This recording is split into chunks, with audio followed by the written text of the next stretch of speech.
Today, I'm gonna teach you how to talk to yourself because let's be honest, are you an asshole to yourself? Because so many people are so terrible to themselves in their heads and they don't realize that if they don't change that inner voice, that they will never feel different in their own mind and in their own body. And honestly, who wants to feel terrible in your own body? Because you can have all of the success and the business and the money and the external things that you want, but still feel miserable inside of your own body because you did not change your inner dialogue. Success, money, achievements does not change the way that you feel or talk to yourself. And trust me, I coach people who have more money than you can imagine, but their inner voice turns what could be heaven into hell. And so today I want to talk to you about the most important relationship that you will ever have in your entire life, no matter what. And I'm not talking about your marriage. I'm not talking about your relationship with your kids. I'm not talking about your relationship with your parents or your boss or your friends. I'm talking about the relationship with you.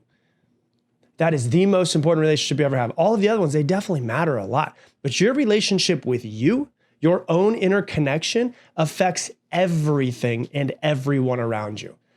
More specifically, I want to talk to you about the voice that's inside of your head, because that voice is with you all day long. It's with you when you wake up. It's with you when you look in the mirror right after you get out of the shower. It's there when you make a mistake on something that's important to you.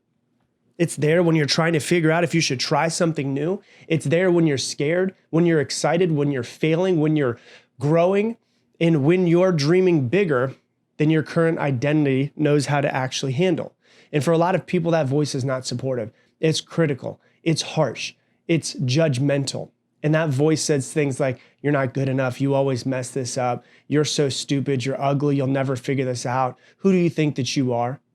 And so the craziest part about all of this is when you really dive into psychology, you can find out where that voice came from. It's not your voice. That's the craziest part about it. It might be the voice in your head, but you did not design that voice.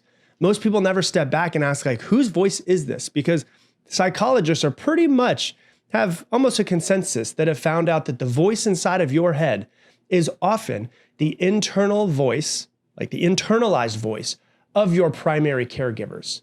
Meaning the way that you speak to yourself is usually how your parents spoke to you, or guardians, grandparents, teachers, early caregivers spoke to you growing up as well. This is really crazy, and I want you to understand this. You didn't just learn how to speak from your parents. You didn't just learn your ABCs from your parents. You didn't learn how to count, just like how to count from them, tie your shoes, brush your teeth, say please and thank you, and not also learn how to speak to yourself. Through all of that learning, you learned the ABCs, you learned a tree was a tree, but you also learned how they speak to me is how I speak to myself. Wow. Think about that for a second. You learned that from the way that they spoke to you. And so if they were supportive and patient and encouraging and loving, there's a pretty good chance that your internal voice has some of that in it. And we will be right back. Hey, real quick, let me interrupt this episode. I have a huge announcement. I have an in-person event, 3 days this year in Austin, Texas, happening. If you want to learn more about it, you can join the waitlist right now. And the people who join the waitlist will get the biggest discounts and the cheapest prices for this 3-day event. You can go to freedomwaitlist.com or you can scan that QR code that's right there.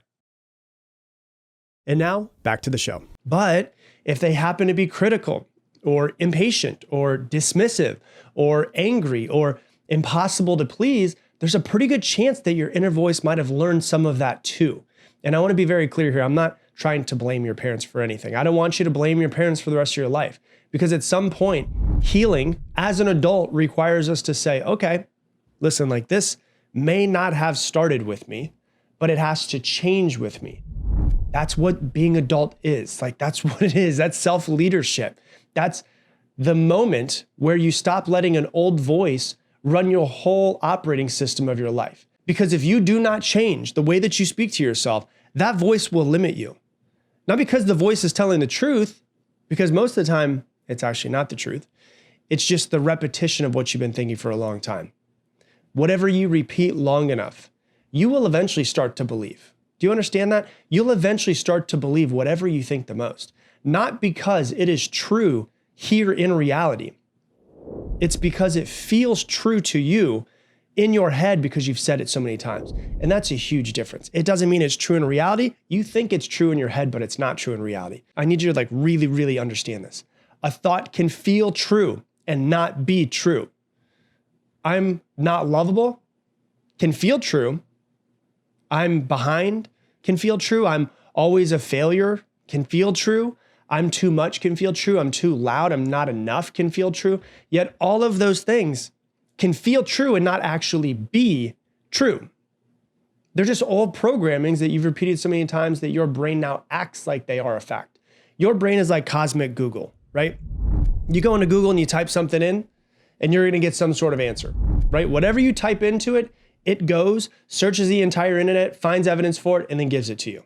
Like for instance, if you go into Google right now and you type in, is coffee bad for your eyesight?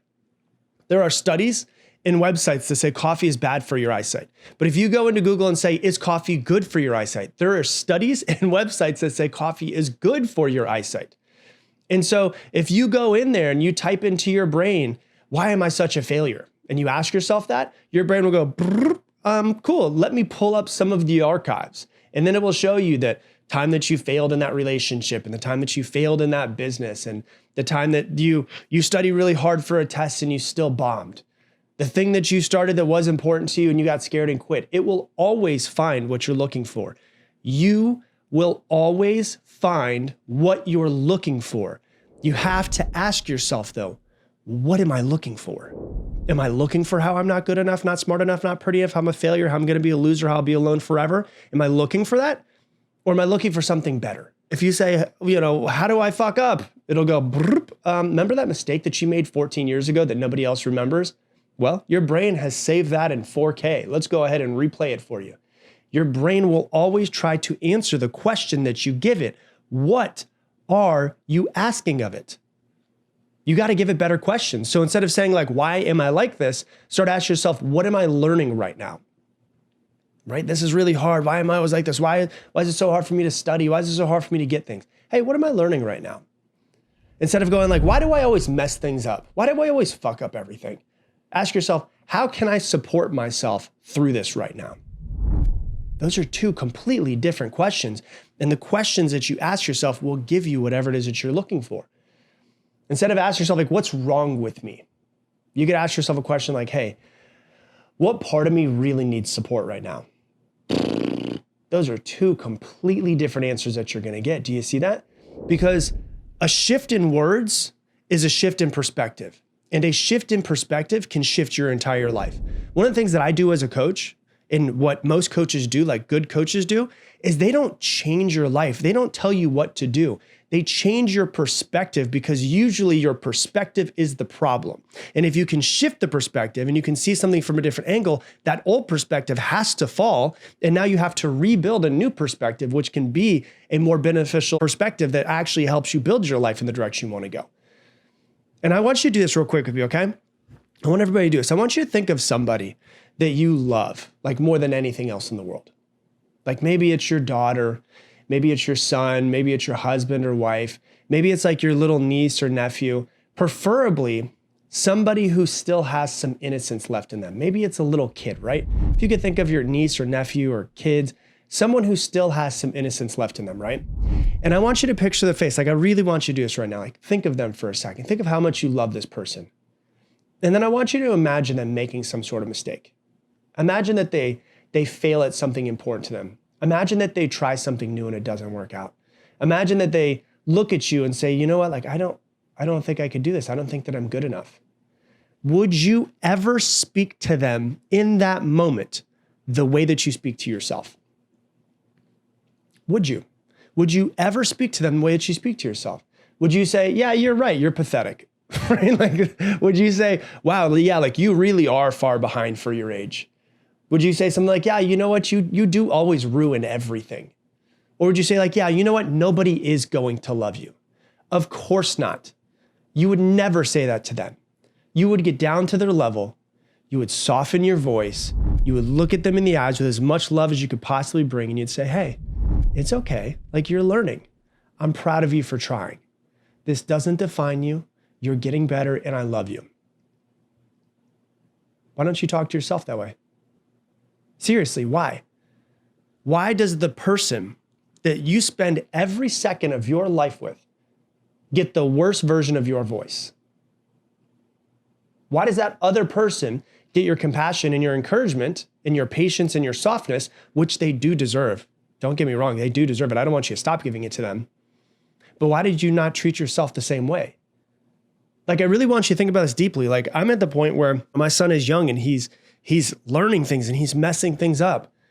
And I am trying to be as supportive as I possibly can all of the time. Like the other day, he knocked something over and spilled something all over the place. And I know a lot of people from childhood, like as adults, are still holding themselves back because they spilled something as an adult, or they broke a glass and they got yelled at for it. And so, of course, the immediate reaction is like a knee-jerk reaction, be like, ugh. And I got to stop myself. And I want you to be like, hey, I got to sit down with him. I'm like, hey, bud, it's okay. Don't worry. Like, you just spilled milk. It's not a big deal. It's completely okay. We'll clean it up. Things break. We're not perfect. It's okay. Why don't you speak to yourself the same way that you would speak to that person? Like, I really want you to think about it deeply. How would your life change if you spoke to yourself the same way that you speak to that person that we're talking about, that child that we're talking about? How much more confident would you be? How much faster would you recover from failure? How much more would you try? How much less would you self-sabotage? How about this one? How much more peace do you think that you would feel in your own body?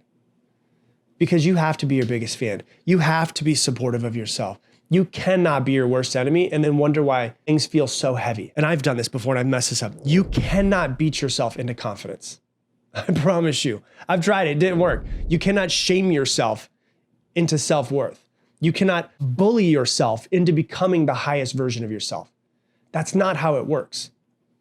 Positive reinforcement works better than negative reinforcement. I don't give a shit about what my parents used to spank me, or my mom used to do this to me and I turned out okay. It's been proven. Positive reinforcement works better than negative reinforcement. For your children, if you have children, understand that, please. And for yourself. So think about that. And this is like where most people tend to get it wrong, because they think like, oh, well, if I'm hard on myself, that's what keeps me successful, right? Like if I stop criticizing myself, then I'll get lazy. I've thought that. Most very successful people think that. Oh, well, if I get healed, I'm going to lose all of my ambition. No, dude. There's a massive difference between self-accountability and self-abuse. Self-accountability says like, hey, listen, I can do better. And I know I'm capable of doing better. Self-abuse says, I'm a piece of shit because I didn't do it better. You get that? I've been both people, believe me, and I know most people have. Those are two very different energies. One grows you and calls you forward and supports yourself. The other shrinks you. It keeps you stuck in shame. And shame is a terrible long-term coach. It will not work. Like, it might get you moving for like a minute, but eventually it will burn down your nervous system. And so what do? You start practicing a new voice. That's what you have to do. And I mean practicing, like practicing 10, 20, 30 times a day. You might need to practice this. I really want you to understand it. Like, we all need to work on our own inner connection, our personal relationship with ourselves. You were born with one person to take care of. Act like you are in charge of taking care of this person that you are. Understand that your first thought is usually just your conditioning. It comes from somebody else, somewhere else. You cannot always control your first thought, but you can control your second thought. And your first thought might be like, I'm such an idiot. I get it. I understand. That's the old pattern. But how would you speak to that person that you love? Would you be like, yeah, you're such an idiot? No? Okay, well then the second thought, right? Hey, listen, you made a mistake. You're learning. That's fine. The mistake doesn't mean that you're a mistake. You're not a mistake. You messed up. You're going to do better next time. I love you. I believe in you. You can do it. Second thought is where your freedom begins. And if you repeat this second thought enough times, eventually the second thought does become the first thought. This is how you reprogram yourself. It's your practice, right? And this is the practice I really want you to get down, right? I'm going to give you an assignment. I want you to try this for the next 7 days. I want you to catch your inner voice. I don't want you to judge it. I don't want you to shame it. I don't want you to get mad at yourself. I want you to notice it. And then I want you to, what psychologists call cognitively reframe it. Cognitively reframing is to notice a thought and then reframe it to a second thought that you choose. When you hear yourself say something cruel, pause and ask, would I say this to that person's name, whoever that is? Would I say this to Jonathan? Would I say this to Stacy? Whoever it is. If the answer is no, ask yourself, what would I say to them in this situation? Act like you're speaking to the person that you love the most. How would you speak to them if they were going through this? And then close your eyes and you could take a deep breath and just like put your hand on your chest and just sit for a second and like make a connection with yourself. And you can say, hey, listen, talk to yourself exactly like you would talk to them. I'm proud of you for trying. You're allowed to be new at this. Like you're safe, you're learning, you can do hard things, and you don't have to be perfect to be worthy. Yes, I know it's weird at first. It's so weird, especially for me as a guy, because we're taught to be like, big guys don't cry and get shit done and don't be a fucking wimp and all of this stuff, right? So it feels weird at first. It feels kind of corny. Do it anyways. It doesn't take long for it to start to feel comfortable. You start to like settle in and your nervous system kind of settles into your body, which it may have never done in your entire life, because that old voice only feels natural because it's familiar, and familiar does not mean healthy. For me, over the past 20 years, one of the biggest things that I focus on is making sure that the most supportive person in my life is me. It's like a competition with myself and with other people. I am going to be more supportive than anybody else in my world. And it's not that I don't like need other people. No, I do, like we all do. But because I am the only person who's guaranteed to be with me every single day for the rest of my life. And this isn't like me trying to blow smoke up my own ass. I think that I'm fucking awesome. I didn't always think I was awesome though. Like I really, really do. Like I've been through so much shit and I still continue to grow and still continue to keep pushing. And I support myself every single step of the way. And I think that you should recognize the same within yourself, right? I refuse to spend my life living with an enemy inside my own head. And I want you to refuse that as well. I want you to become the safest place in your own life. I want you to become the voice that says, keep going. Like, I believe in you. You're not broken, you're growing. Because the way you speak to yourself becomes the way that you experience yourself. And the way that you experience yourself is the way that you experience the world and the way that you move through the world. So today, just like try to notice that voice and then just ask yourself, what would I say to Jonathan? And just start changing your tone, changing your voice. It doesn't have to be perfect. It's just one thought at a time, right? You're listening. You're always listening. Your brain is always listening. Your body's listening. Like your future is listening. So speak to yourself like someone that you love deeply, because you need to be someone that you love deeply. Hey, thanks so much for watching this video. Based off of what you've been watching recently, YouTube thinks out of all of my videos and all the stuff you've been watching that this video is the one that you need the most right now based off of what you've been watching. So hit that one. And if you want to make sure to never miss another video, hit that subscribe button, join us, and I'll see you on the next video.